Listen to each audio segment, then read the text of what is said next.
अस्सलामु अलैकुम व रहमतुल्लाहि व बरकातहू। औज़ु बिल्लाहि मिनश शैतानिर रजीम। बिस्मिल्लाहिर रहमानिर रहीम। अल्लाहुम्मा सल्लि अला सय्यदिना शफीअना नबीना मौलाना मोहम्मदियों वबारिक वसल्लिम। दयास पर मौजूद तमाम नबी के उम्मती और दयास के नीचे बैठे हुए तमाम नबी के उम्मती, मैं फिर से एक बार आपको सबको फिर सलाम करना चाहता हूं। लेकिन मैं कन्नड़ जुबान बोलने वाला हूं, उर्दू मुझे उतनी नहीं आती, लेकिन फिर भी मैं आप तक पहुंचने की कोशिश करता हूं।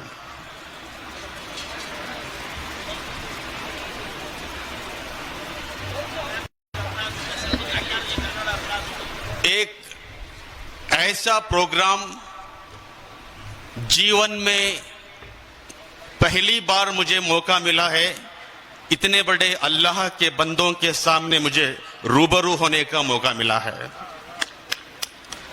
मैं खास करके, क्योंकि जिस भाषा में एक्सपर्ट होते हैं उनको बोलना है, जिनको वो समझ में नहीं आता है उनको सुनना है।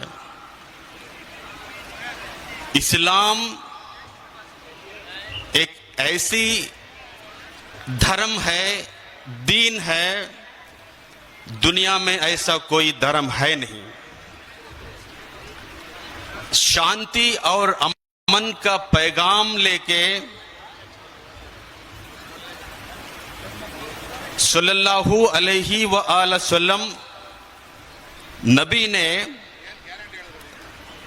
अरब के दरिंदों को पहले मुसलमान नहीं बनाया। अरब के दरिंदों को पहले नबी ने मुसलमान नहीं बनाया, पहले उनको अच्छा इंसान बनाया, बाद में उनको मुसलमान बनाया। एक अच्छा इंसान ही एक अच्छा मुसलमान बनता है। इस्लाम को जानने के लिए, इस्लाम को समझने के लिए, इस्लाम को परखने के लिए मुसलमानों को मत देखिए, टोपी को मत देखिए, चेहरे को मत देखिए। इस्लाम को समझने के लिए कुरान को देखिए। इस्लाम को समझने के लिए नबी का उठना बैठना चलना, उनका अदब, उनकी बोली, उनकी जुबान, उनकी तहजीब, एक दूसरों से कैसे सलूट करना, नबी को देख के इस्लाम को जानिए, इस्लाम को समझिए। मुझे बहुत खुशी हो रही है ताकि इतने बड़े जलसे में मुझे शरीक होने का मुझे मौका मिला। अभी अभी तशरीफ रखे विश्व वक्कलिगा समाज के महास्वामी जी यहां पर मौजूद हैं, और कलकत्ता से आए मौलाना साहब 13 साल के पहले मैं कलकत्ता मौलाना जी का बयान सुनने के लिए गया था, नीचे बैठकर सुनता था। आज एक ऐसा मौका मिला है कोलकाता मौलाना जी का बयान उनके सामने बैठ के, उनके बाजू बैठ के मुझे सुनने का आज मौका मिला है। वो ऐसे उनकी जुबान, उनकी बोली, उनका जो बोलने का अंदाज, उसमें शक्ति बहुत है। वो पूरे माहौल को बनाते हैं, पूरे माहौल को इकट्ठे, जो उसको जोड़ते हैं। हिंदू और मुसलमान, उनकी एकता कैसे होना चाहिए, कैसे रहना चाहिए, कलकत्ता मौलाना साहब जी से मैं सुना हूं। वो हिंदुस्तान के बहुत सारे हर राज्य में मैं उनको देखा हूं, उनसे मैं बहुत प्रभावित हुआ हूं।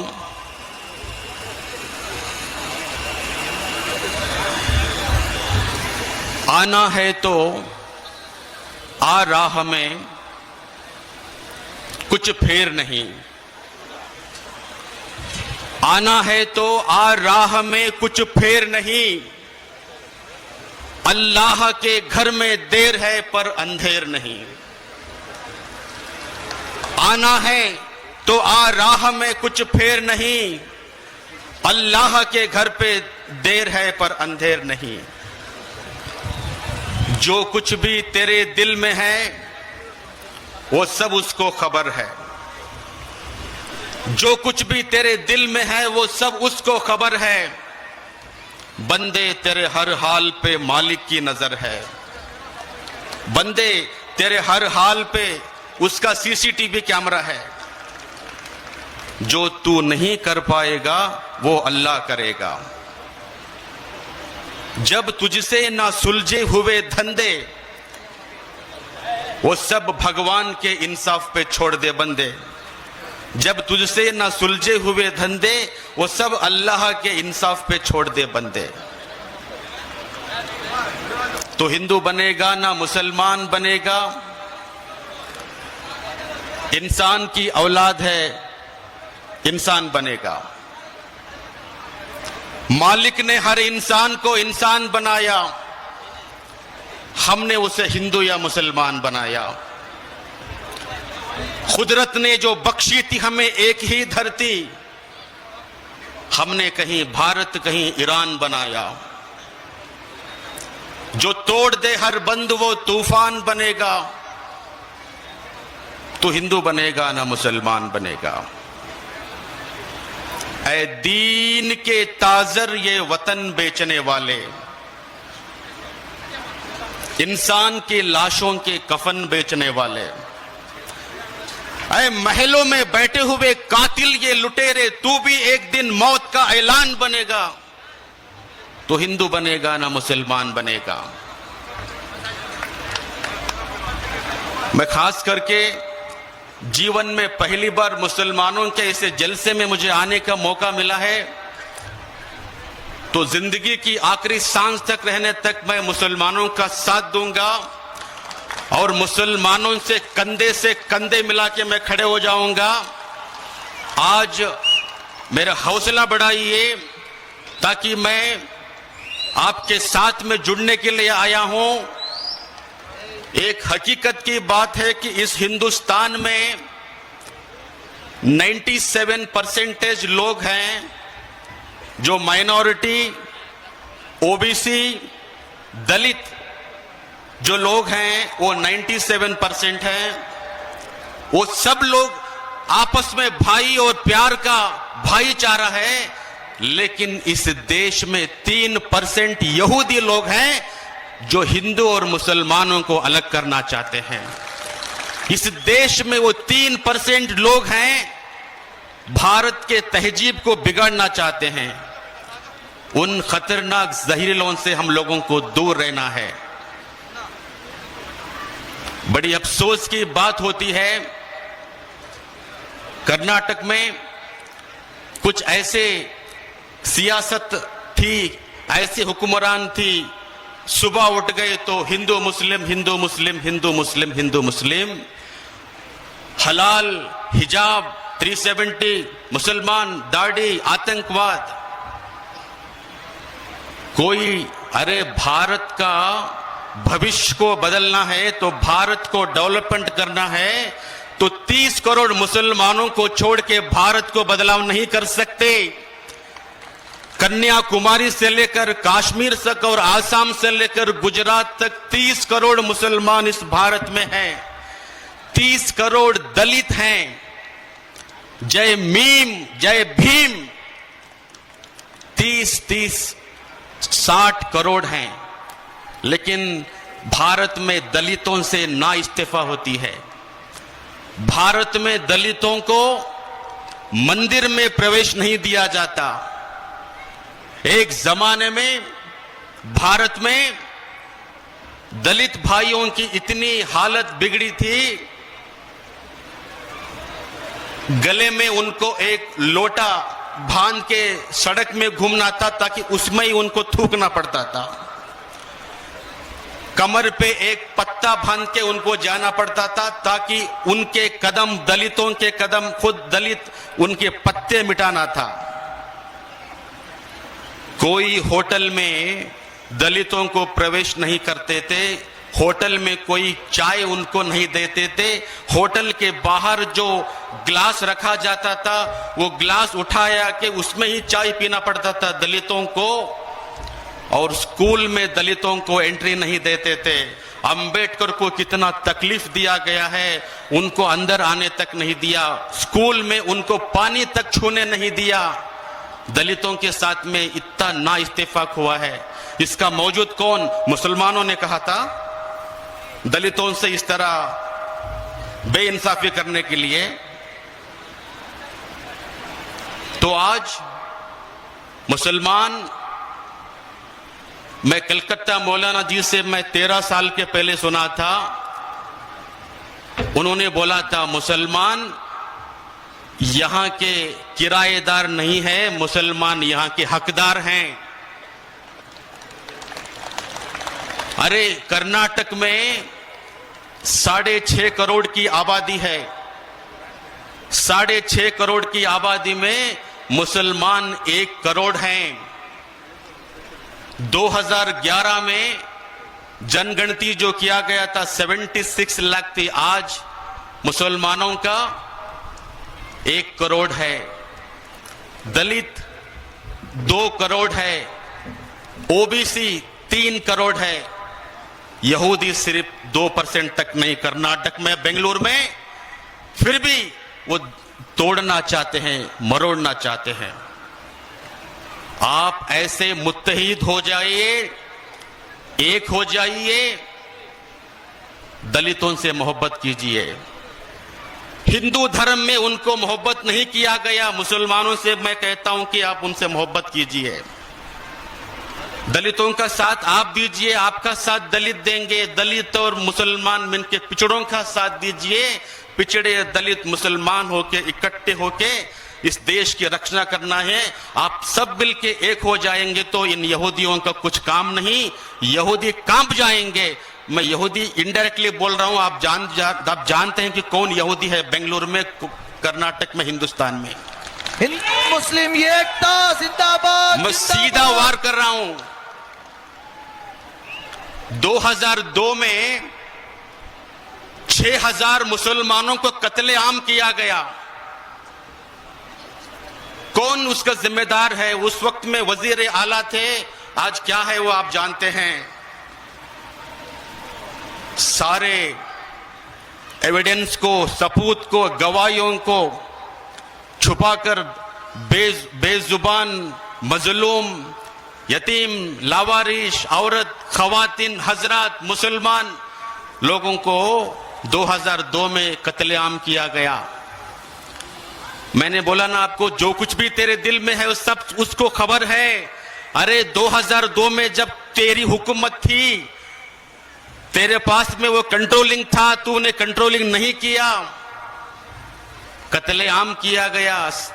साक्षी सबूत को तूने मिटाया होगा, लेकिन अल्लाह को सब कुछ पता है।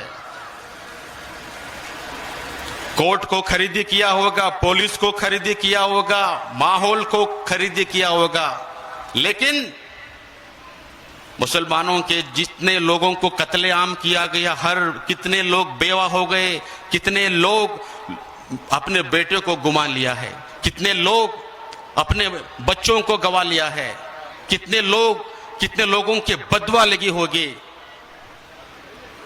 ये 2 दिन की दुनिया है। 2 दिन की दुनिया में मैं उससे गुजारिश करना चाहता हूं, मैं नाम नहीं लेना चाहता हूं। हमारे कर्नाटक सरकार ने एक ऐलान किया बेलगांव के असेंबली में, जो भी हिंदू मुस्लिम बंटवारे की जो जुबान से बयान करता है उसको 7 साल अंदर करना पड़ेगा। हिंदू मुस्लिम हिंदू मुस्लिम हिंदू मुस्लिम, बुरखे के बारे में जो बात करता है, हिजाब के बारे में जो बात करता है, दाढ़ी के बारे में बात करता है, टोपी के बारे में बात करता है, मुसलमानों को छेड़ता है, इस्लाम के खिलाफ बोलता है, उन तमाम जालिमों के लिए कर्नाटक सरकार ने एक नया कानून लाया। अगली बार कोई मुसलमान का धर्म के नाम पे कुछ बोला, 7 साल उसको अंदर जाना पड़ेगा। सिद्धरामैया की सरकार को मैं मुबारकबाद देना चाहता हूं तमाम लोगों से। सिद्धरामैया ने वो काम किया है। कुछ लोगों को, कुछ पार्टी लोगों को वो अंदर से तकलीफ हो रही है, ये गलत है, अरे तुम गलत बोलते हो, इस देश में चैन नहीं, इस देश में शांति नहीं। सुबह उठ के टीवी देखा गया, मुझे जालिम का तारीफदार मेरी तारीफ नहीं कर सकता, मुझे जालिम का तारीफदार नहीं लिख सकता, कम से कम वो लाचार मुझे नहीं लिख सकता। जान हथेली पे लेके बैठा हूं, वो सच को इस देश का अखबार नहीं लिख सकता। तमाम टीवी चैनलों को खरीदी किया गया है, तमाम अखबारों को खरीदी किया गया है, तमाम ईवीएम मशीन को खरीदी किया गया है, कोर्ट को खरीदी किया गया है, वर्दी को खरीदी किया है, लेकिन अल्लाह सब कुछ देख रहा है।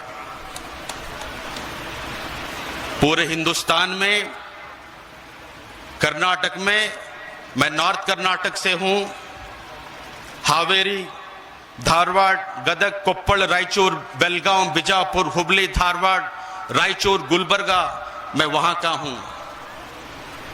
आज मैं एक शपथ कर रहा हूं, जब भी मुसलमान मुझे बुलाएंगे मैं आपके साथ में जुड़ता हूं। आज से मुसलमान अकेले नहीं है, आज से मुसलमानों के साथ में ऐसे 100 लोग स्वामी जी आपके साथ में हैं। तकरीबन 5000 स्वामी जी कर्नाटक में है। दलित के स्वामी जी है, ओबीसी के स्वामी जी है, मैं लिंगायत का स्वामी जी हूं। लेकिन बसवण्णा का मैं फॉलोअर हूं। बसवण्णा जी बोलते थे, इव नारव ಎಂದೆನಿಸದಿರಯ್ಯ, ಇವ ನಮ್ಮವನೆಂದೆನಿಸಯ್ಯ, ಕೂಡಲ ಸಂಗಮ ದೇವ, ಇವ ನಿಮ್ಮ ಮನೆಯ ಮಗನೆಂದೆನಿಸಯ್ಯ। ये कौन मत बोल, ये हमारा है। कलकत्ता के मौलाना हमारे घर के हैं, हमारे घर वाले हैं। कूडल संगम देवाय नमः, बसवण्णा जी ने बोला। मैं बसवण्णा का फॉलोअर हूं। कुरान में बसवण्णा के वचन में कोई डिफरेंस नहीं है। मूर्ति पूजा की आराधना नहीं करते हैं बसवण्णा। उस ऊपर वाले की कोई फोटो नहीं, उस ऊपर वाले की कोई पेंटिंग नहीं, उस ऊपर वाले की कोई पिक्चर नहीं। ಯಾವನಿಗೆ ತಂದೆ ಇಲ್ಲವೋ, ಯಾವನಿಗೆ ತಾಯಿ ಇಲ್ಲವೋ, ಯಾವನಿಗೆ ಜನನವಿಲ್ಲವೋ, ಯಾವನಿಗೆ ಮರಣವಿಲ್ಲವೋ, ಅವನೇ ಆದಿ, ಅವನೇ ಅಂತ್ಯ, ಎಲ್ಲರಿಗೂ ತಂದೆ ತಾಯಿ ಅವನೇ ಆಗಿ ಅವನಿಗೆ ಮಾತ್ರ ತಂದೆ ತಾಯಿ ಇಲ್ಲವೋ ಅವನು ದೇವರು ನೋಡ ಕೂಡಲ ಸಂಗಮ ದೇವ। जिसको मां नहीं, जिसको बाप नहीं, जिसको भाई नहीं, ना वो कभी पैदा हुआ था, ना वो कभी मरेगा, वही अव्वल है, वही आखिर है। सारी दुनिया का मां बाप अल्लाह है, और उसको कोई मां बाप नहीं है, वो अल्लाह है। नारे तकबीर। जिसको माँ बाप है वो अल्लाह नहीं हो सकता। अरबिक में अल्लाह कहते हैं, संस्कृत में ईश्वर कहते हैं। वो दोनों का मतलब एक ही है, सिर्फ भाषा का फर्क है। और अल्लाह के और ईश्वर के सिवा और किसी को अगर जोड़ेंगे तो वो शिर्क हो जाएगा। ये सिर्फ ये दो नाम है, अल्लाह, अल्लाहु अकबर। इसके बारे में कोई वो ये बात सुनते ही उन लोगों को अंदर से जलना शुरू हो जाता है। अरे दरिंदों, अल्लाहु अकबर का मतलब है रब्बिल आलमीन है, रब्बिल मुस्लिमीन नहीं है। नारे तकबीर, नारे तकबीर। रब्बिल मुस्लिमीन नहीं है अल्लाह, रब्बिल आलमीन है। तो अल्लाहु अकबर का अजान सुनता है तो अल्लाह बड़ा है।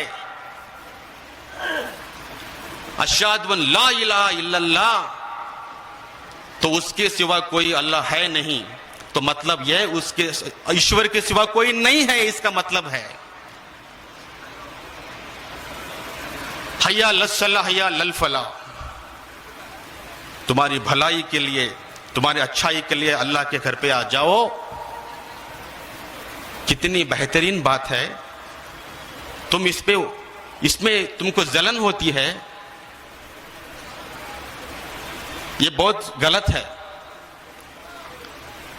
हिंदुस्तान में मुसलमानों को दबाया जाता है, कर्नाटक में मुसलमानों को दबाया जाता है। बेंगलुरु के जो भी आप मुसलमान फंक्शन करते हैं, जो भी आप उनको वोट करके एमएलए बनाते हैं, मंत्री बनाते हैं, वो यहां पर 5 मिनट में नहीं बैठते।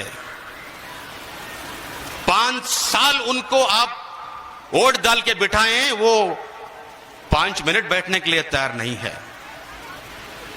मैं गुजारिश करना चाहता हूं, आने वाले दिनों में आप जिनको हुकूमत दी है वो बैठना है, सुनना है, दिल से आना है। मुसलमानों के फंक्शन को ऑटोमेटिक जो वॉल क्लॉक होता है ऐसे आके जाना नहीं है, दिल से आइए। मुसलमानों के साथ में कंधे से कंधा मिलाना है। तो आने वाले दिनों में मैं तमाम दलित, तमाम पिछड़े, तमाम मुसलमान, इन लोगों को इकट्ठे करके उन यहूदियों से लड़ता हूं मैं आज से कर्नाटक में किसी मुसलमानों के ऊपर कोई उंगली नहीं कर सकता। हजरत टीपू सुल्तान रहमतुल्लाह अलैह, शेर मैसूर, दुनिया में हिंदुस्तान की आजादी के लिए लड़ने के लिए जो पहला अंग्रेजों के खिलाफ लड़ाई की वो टीपू सुल्तान हजरत है। और उनका नाम सुनते ही मुसलमानों के अंदर एक जोश पैदा होती है। ये जालिम, ये 3% यहूदी लोग आपकी जोश को खत्म करना चाहते हैं। रहमतुल्लाह अलैह के बारे में क्या क्या बात बोली जाती है। जब हजरत टीपू सुल्तान के बारे में ये यहूदी लोग बात करते हैं, दलित लोग आपकी आवाज नहीं उठाते। नबी के शान पे गुस्ताखियां जो होते हैं, सरतन से जुदा उसको कानून में मौका नहीं है, लेकिन वो आपका दिल की तड़प है, आपके जज्बे से खेला जाता है। लेकिन मैं ये कहता हूं, अंबेडकर की शान पे गुस्ताखियां करते हैं तो तब आपको रोड में आना पड़ता है। जब टीपू सुल्तान की शान में गुस्ताखियां होते हैं तो हम दलित भी बाहर आ जाते हैं आपके साथ में। दलितों को, ओबीसी लोगों को, मुसलमानों को किरायादार बनाता है, हम लोगों को गुलाम बनाया जाता है। ये आज से नहीं चलेगा आने वाले दिनों में। मुसलमान भाइयों, बेफिक्र से आप हिम्मत से रहिए और आने वाले दिनों में हम सब लोग मिलकर आपका हौसला बढ़ाएंगे। मैं नेक्स्ट जब आता हूं तो उर्दू सीख के आता हूं और आपका हिम्मत बढ़ाता हूं। तो लास्ट में मैं आज कलकत्ता मौलाना जी से मैं उनको सुनने आया हूं खास करके, लेकिन मुझे एक नज़म भी आपसे बोलना है, तो मैं 2 मिनट में उसको खत्म करना चाहता हूं। परमिशन देंगे आप मुझे बोलने के लिए? कुछ दिनों के पहले बोल रहे थे घर वापसी कर जाओ, मुसलमानों को बोल रहे हैं कि पहले आप हिंदू ही थे, आप आ जाइए वापस, घर वापसी कर बोल रहे थे। हाँ, हम मुसलमान को छोड़िए, मैं आता हूं लिंगायत, हिंदू में मुझे कहां शामिल करोगे आप? ब्राह्मण, क्षत्रिय, वैश्य, शूद्र, हमको सबसे नीचे रखा जाता है। क्यों आना चाहिए हम लोग? आखिरी बंद। लेकिन ये इमरान प्रतापगढ़ी के नज़म में ये नहीं है, मैंने इसको इसमें शामिल किया गया है। अरे कर्नाटक के मुसलमान 10 मुसलमान एमएलए हैं, 3-3 लोग एक जगह बट गए हैं। 10 मुसलमान एमएलए हैं और 4 एमएलसी हैं। सब लोगों को मुख्यमंत्री बनाते हैं, तो मुसलमान को कब मुख्यमंत्री बनाते हैं? 88% मुसलमान वोट करता है, फिर भी मुसलमानों को हुकूमत नहीं दिया जाता है। 20% वोटिंग किया जाता है, उनको मुख्यमंत्री देना चाहिए। 15% वोटिंग करते हैं, उसको मुख्यमंत्री पूछता है, लेकिन 88% मुसलमान वोट करता है, मुसलमानों को सीएम नहीं बनाया जाता है। राहुल गांधी जी, प्रियंका गांधी जी, इंदिरा जो भी, सोनिया गांधी जी, खरगे जी, एक बार मुसलमानों को भी कर्नाटक का मुख्यमंत्री बनाना चाहिए। मैं आज इस मंच से बोल रहा हूं, नहीं तो मुसलमान 10 जगह जीता होगा, 60 जगह मुसलमान जिताएगा। 60 जगह जिताएगा तो 10 जगह जीत के आएगा, तो 70 मुसलमान एमएलए करने की ताकत है। सरकार को उखाड़ के फेंकने की ताकत मुसलमान के पास है, सरकार को बनाने की ताकत मुसलमान के पास है। अगर मुसलमानों को आप इस तरह ही नीचे रखा गया तो आने वाले दिनों में मुसलमान क्या करना है वो जानता है। ओके, एक आखिरी जो इसमें वो नहीं है, लेकिन मैंने इसमें शामिल किया है आपका हौसला बढ़ाने के लिए। 10 मुसलमान एमएलए हैं, मैं उनको बोल रहा हूं, हम मुसलमान हैं, हम मुसलमान हैं, यूटी कादर है हम, कनिज फातिमा हम, यूटी कादर है हम, कनिज फातिमा हम, तनवीर सेठ हम, आसिफ सेठ हम, अरशद रिजवानो ये हारिस हम, अरशद रिजवानो ये हारिस हम, रहीम खान हम, इकबाल हुसैन, रहीम खान हम, इकबाल हुसैन, बीजड जामिर अहमद खान पठान,